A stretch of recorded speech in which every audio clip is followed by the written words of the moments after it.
बैसाख और ज्येष्ठ 2 महीने ऐसे होते हैं जिन 2 महीने के किसी भी 2 प्रदोष पर यदि अनार का पुष्प शंकर भगवान को समर्पित करा जाता है, भगवान शिव जी को अगर अनार का पुष्प समर्पित करा जाता है तो संपदा की कमी नहीं होती, कभी वैभव की कमी नहीं होती। केवल 2 महीना ऐसा होता है। ये 2 महीने में कभी भी कोई सी भी 2 प्रदोष, किसी भी 2 प्रदोष को ले लो और उसमें अनार का फूल, जो अनार का फल लगता है उसमें फूल भी लगता है, अनार का यदि पुष्प, एक ही पुष्प यदि शंकर के शिवलिंग को समर्पित करा जाए तो कभी, हम तो यहाँ तक कहेंगे कि कोई बहुत छोटे से छोटा व्यक्ति है, भले हाथ गाड़ी चला रहा है, ठेला गाड़ी चला रहा है, रिक्शा चला रहा है, उसके पास धन नहीं है, बहुत कमज़ोर है, पैसा नहीं है, बहुत तकलीफ में है, बहुत दुखी है, तो हम तो उससे कहेंगे अनार का पुष्प यदि वो समर्पित कर देता है तो निश्चित है उसके घर में वैभव संपदा बढ़ना प्रारंभ हो जाती है, कार्य में उन्नति होती है। इस पूरे विश्व में, पूरे संसार सागर में 4 ऐसे होते हैं जिनके पास आशीर्वाद का भंडार होता है।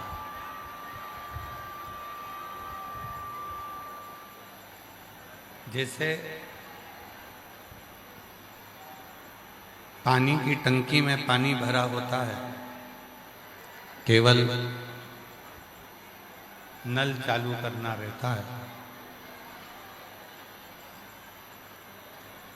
और वो पानी की टंकी का जो नल होता है वो ऊपर नहीं होता, नीचे होता है।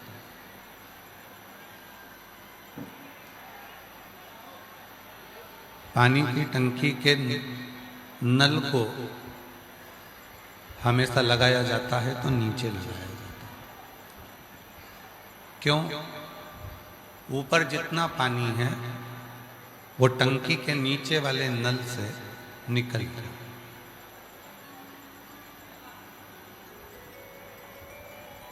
पानी की टंकी में पानी भरा है और नल जो लगाया गया वो नीचे लगाया,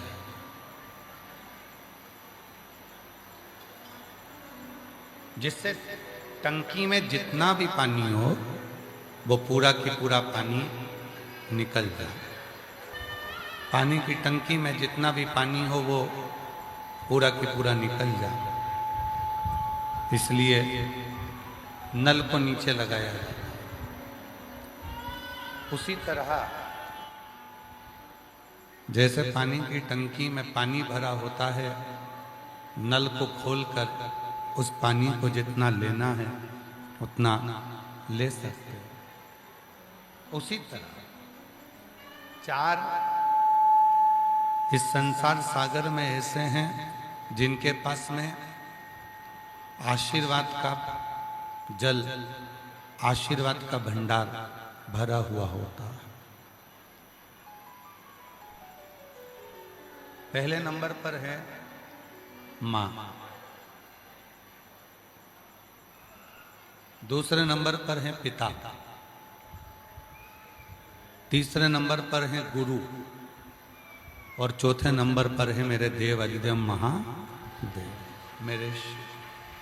मेरे ओघड़दानी, मेरे शंभू, मेरे त्रिकालदर्शी, मेरे कैलाशी, अविनाशी, मेरे शंकर।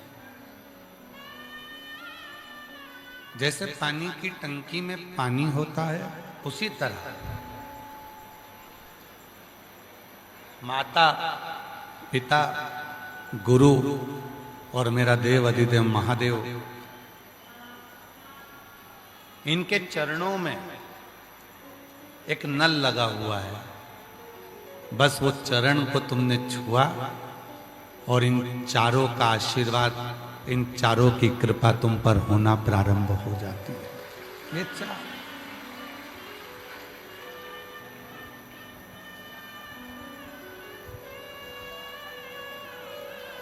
चरण छूने पर, चरणों का स्पर्श कर लेने पर,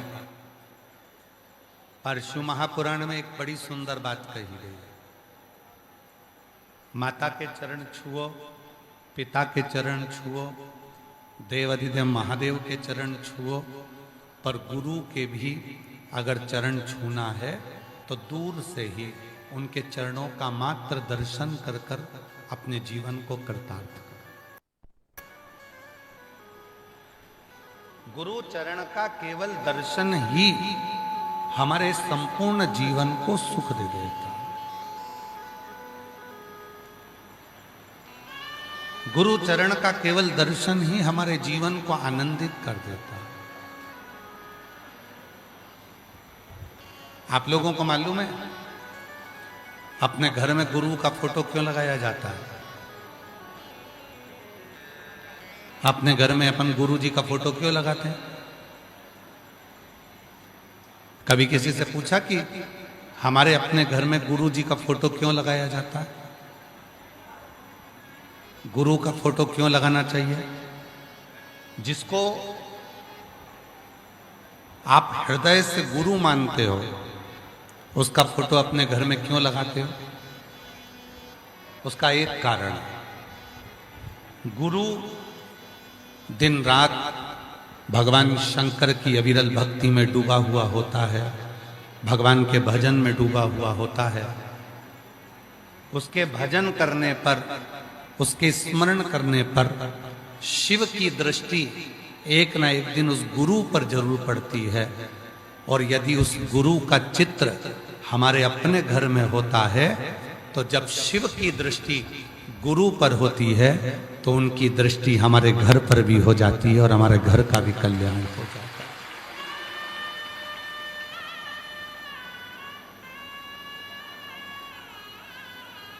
माता, पिता, गुरु और मेरा देव अधिदेव महादेव, इनके चरणों में जब हम प्रणाम करते हैं, इनके चरणों में जब हम नमन करते हैं तो हमको प्राप्ति होती है। प्राप्ति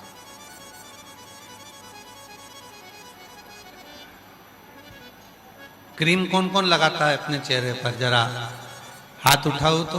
कोई सा भी क्रीम लगाते हो? लगाते तो हो, चलो ठीक है। अगर क्रीम नहीं लगाते तो एक काम करो, दांत कौन कौन घिसता है? ब्रश करते हो सब पेस्ट से? जम के तो बोलो। कोई भी पेस्ट आप यूज करते हैं, कोई भी पेस्ट आपके पास में है, आप उससे दांत तो घिसते हैं।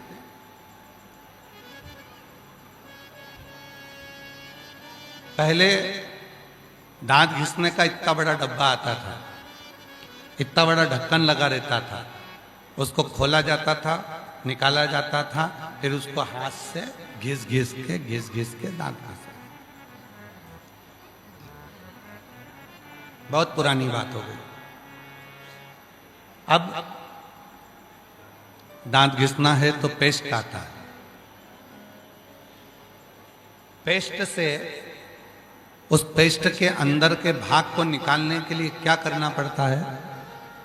उसको थोड़ा सा दबाना पड़ता है। कहाँ दबाना पड़ेगा?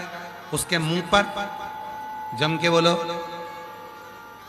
उसके बीच में नहीं, पेस्ट को दबाना पड़ेगा नीचे। नीचे जैसे ही दबाएंगे वैसे ही उस पेस्ट बाहर निकल कर आ जाता है। क्रीम को जैसे ही नीचे से दबाएंगे क्रीम निकलकर बाहर आ जाता है।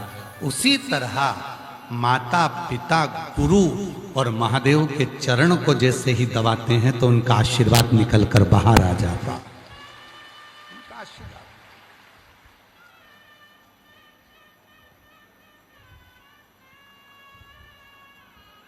हमने माता के चरण पकड़े, हमने पिता के चरण पकड़े, हमने गुरुजन के चरण का दर्शन किया और हमने महादेव के चरणों का स्मरण किया, स्पर्श किया।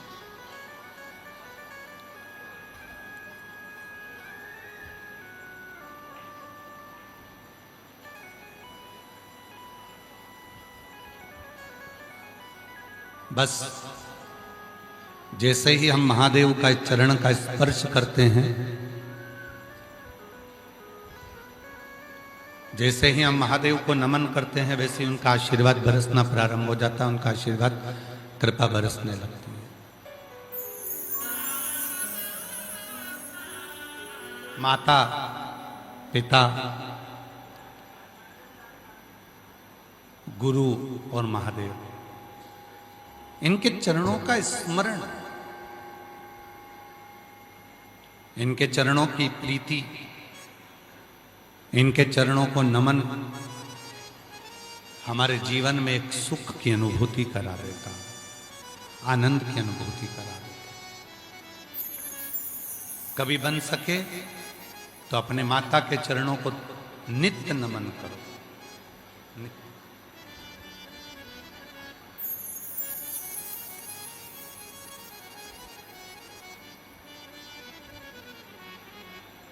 और देख लिया संसार हमने, देख लिया सब मतलब के यार हमने, देख लिया झूठे नाते झूठे रिश्ते, झूठे नाते झूठे रिश्ते, अरे झूठा है संसार हमने देख लिया, सब मतलब के यार हमने देख लिया, ओ देख लिया संसार हमने देख लिया। एक माता के चरण में नित्य बैठो, पिता के चरण में नित्य बैठो। गुरु रोज नहीं मिल सकते, पर बन सके तो गुरु ने जो जीवन में मंत्र दिया है उस मंत्र का स्मरण जरूर।